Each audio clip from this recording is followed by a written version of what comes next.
Well, you saw the before of my bedroom, and now here's the progress. It is just the first layer of what I'm doing. Nothing on the walls, so it doesn't feel as lived in, but that's okay. I'm thrilled with the paint color. I did use Sherwin-Williams paints throughout the whole house because I could pick all the colors before and then send him a paint chart, and then he was able to do it. This corner was particularly bad, so I'm real happy that turned out well. He had to do some work on the walls. That is an IKEA PAX system, and I'll explain a little bit more about that. The light I got at a thrift shop. The end tables are also from a thrift shop, and the trunk at the end of the bed is. The bed I did get from Amazon.it. So Amazon does deliver here. And so here's what I'm going to do with the closet system.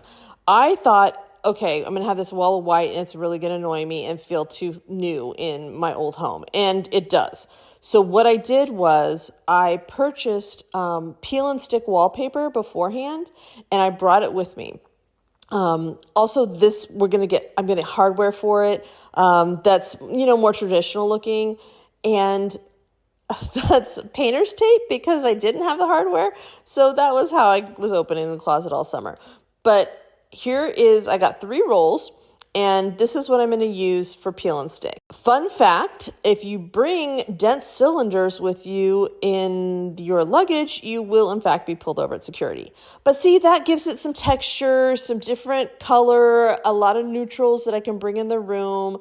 So here's the first layer of the room, and I'm very excited to start putting up paintings and make it look lived in.